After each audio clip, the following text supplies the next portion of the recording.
Good morning, welcome back to my new mini blog. হ্যাঁ, আমি এখনো শিলিগুড়িতে আছি। ছোট মানি আজ এলো বাড়িতে, তাই আমরা প্ল্যান করলাম যে লাঞ্চটা আমরা বাইরে গিয়ে করব। ভাই, আমি আর ছোট মানি চলে গেলাম এক জায়গায় লাঞ্চ করতে। হ্যাঁ, একটু কমিউনিকেশন ইস্যু হচ্ছিল, বাট খাওয়াগুলো যে এত টেস্টি আসবে সেটা আমরাও বুঝতে পারিনি।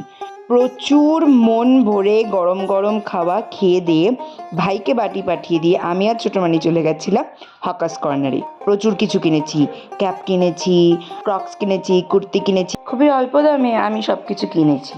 তোমরা যদি জানতে চাও আমাকে বলতে পারো, আমি আলাদা করে একটা ভিডিও বানাবো তার জন্য। তাহলে গাড়ির জন্য অনেকক্ষণ দাঁড়িয়েছিলাম, তারপর গাড়ি পেয়ে বাড়ি চলে এসেছি।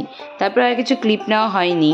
সকালবেলা ভাইয়ের সাথে উঠে কিছুক্ষণ গল্প করে সকালে ব্রেকফাস্ট করে বেরিয়ে গেছি বাড়ি যাওয়ার জন্য। প্রায় 6-7 দিনের ওপরে হলো আমি শিলিগুড়িতেই আছি, তাই এবার বাড়ি ফেরার পালা। রাতে বাড়ি ফেরার সময় স্যান্ডউইচ নিয়ে গেছিলাম, সেটাই বাসে যাওয়ার সময় খেয়ে নিলাম। চলো, বাড়ি পৌঁছে গেছি। নেক্সট ব্লগে দেখা হচ্ছে। Tata, bye, Radhe Radhe.